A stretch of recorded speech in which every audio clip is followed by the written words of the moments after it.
दुनिया भर के 8 खौफनाक पौराणिक और खौफनाक जीव जो या तो आपको डरा सकते हैं, आपका मनोरंजन कर सकते हैं। कृपया हमारे वीडियो को लाइक, सब्सक्राइब और शेयर करना ना भूलें। चलिए शुरू करते हैं। ग्रेंडेल एक बड़ा भालू जैसा राक्षस, जिसे अंधेरे का प्राणी कहा जाता है, हमारे मानव जाति के विनाशक और भक्षक के रूप में वर्णित किया गया है। ओनी जापानी पौराणिक कथाओं का एक राक्षस है जिसे पहाड़ों के देवता के रूप में जाना जाता है। ऐसा माना जाता है कि ओनी इंसानों के साथ दुर्व्यवहार करने पर उन्हें दंडित करने के लिए आते हैं। बिगफुट अमेरिकी पौराणिक कथाओं का एक राक्षस है जिसे अक्सर काले, गहरे भूरे या गहरे लाल बालों से ढके एक बड़े, मांस वाले और द्विपाद वानर जैसे प्राणी के रूप में वर्णित किया जाता है। घोल एक अरबी लोक कथाओं वाला प्राणी है जो कब्रिस्तानों से जुड़ा है और मानव मांस का सेवन करता है। कहा जाता है कि मांस का स्वाद चखने वाले पुरुष या महिला की मृत्यु पर एक घोल बनाया जाता है। वे न केवल मरे हुओं को खाते हैं, बल्कि अविवेकपूर्ण जीवितों का भी शिकार करते हैं। घोल अपने पीड़ितों को एक स्पर्श से पंगु बना सकते हैं। कई कहानियों में ओग्रेस बच्चों को खाते हैं और वे आमतौर पर काफी बदसूरत होते हैं, अजीब रंग की त्वचा, बड़े सिर और मजबूत शरीर के साथ। ओग्रे शब्द का प्रयोग कभी कभी नीच, दुष्ट लोगों का वर्णन करने के लिए भी किया जाता है। ओग्रे फ्रेंच से आता है, जिसे फ्रांसीसी परी कथा द्वारा गढ़ा गया है। रावण हिंदू पौराणिक कथाओं में लंका का पौराणिक बहुसिर वाला राक्षस राजा है। 10 सिर और 20 भुजाओं वाला रावण अपनी इच्छानुसार किसी भी रूप में परिवर्तित हो सकता था। इंडोनेशियाई संस्कृति में जेंडरुवो को पौराणिक प्राणियों के रूप में दर्शाया गया है, जो एक अलौकिक रूप से बड़े कद के साथ काले फर में ढके एक अंधेरे प्राइमेट जैसी आकृति का रूप लेते हैं। इसके गहरे रंग की लाल लाल आँखें और इसके जबड़ों पर नुकीले दांत होते हैं। स्थानीय लोक कथाओं के अनुसार जेंडरुवो को उन मनुष्यों से पैदा हुआ कहा जाता है जिनकी मृत्यु आत्महत्या, अप्राकृतिक मृत्यु या शरीर को अनुचित तरीके से दफनाने के कारण हुई थी। कुछ लोक कथाओं में कहा गया है, अगर किसी को भुने हुए कसावा की गंध सूंघनी थी तो यह एक उच्च संकेत है कि जेंडरुवो पास है। वे अक्सर रात के समय बांस के जंगलों के सबसे गहरे हिस्सों में रहते हैं। महिलाओं के प्रति उनका आकर्षण भी अधिक होता है। लोक कथाओं के विभिन्न संस्करण दर्शाते हैं कि ये किसी विशिष्ट व्यक्ति के रूप में रूपांतरित हो सकती हैं। यति को एक वानर जैसे प्राणी के रूप में चित्रित किया गया था जो एक बड़े पत्थर को एक हथियार के रूप में ले जाता है और एक सीटी की आवाज करता है।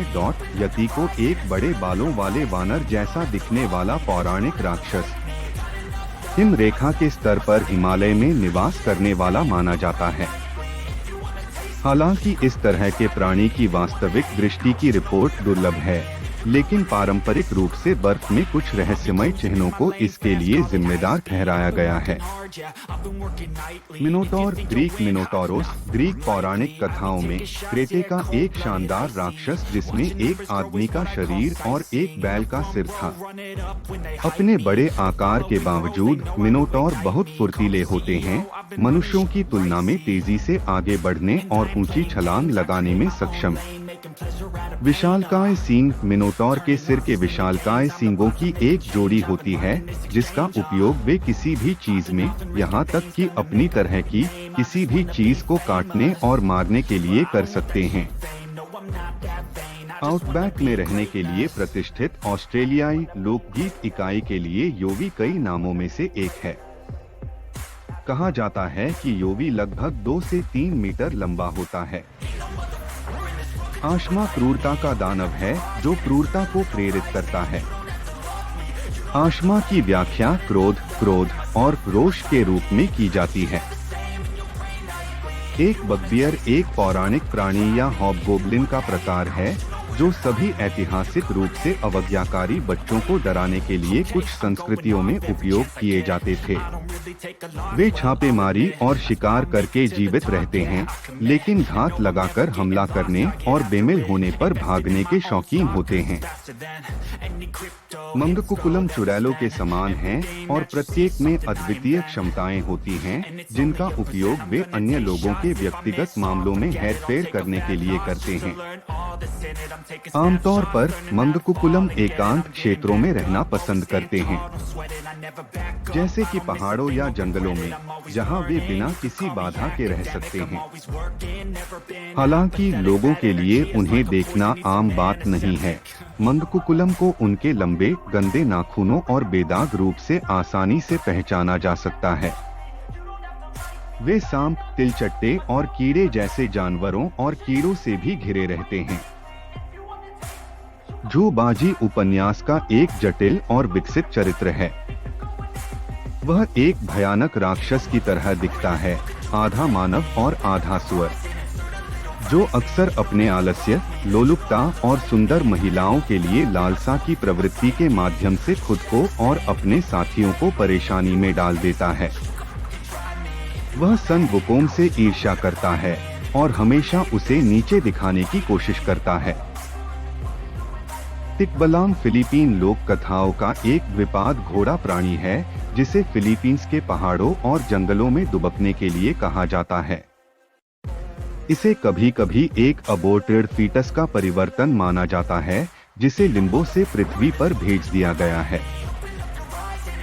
बेहेमोथ का नाम संभवतः बाइबिल के उपयोग को संदर्भित करता है, जहां बेहेमोथ एक विशाल भूमि जानवर है, जिसे अक्सर एक विशाल के रूप में व्याख्या किया जाता है, जिसे भगवान द्वारा शक्ति के प्रदर्शन के रूप में बनाया जाता है। बेहेमोथ को बाइबिल में भूमि के प्रारंभिक अजेय अराजकता राक्षस के रूप में नामित किया गया है। लेशी एक दानव देवता है, एक पेड़ की आत्मा जो जंगलों और दलदल के जानवरों की रक्षा करती है। मनुष्यों के लिए अधिकतर उदार या तटस्थ, लेशी के पास चालबाज प्रकार के देवता के पहलू हैं और उन्हें अनजान यात्रियों को गुमराह करने के लिए जाना जाता है।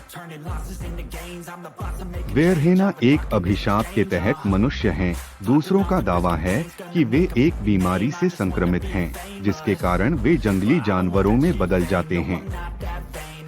शुरुआत में परिवर्तन केवल पूर्णिमा पर होता है और पीड़ित अगली सुबह अपने मानवीय रूप में वापस आ जाता है।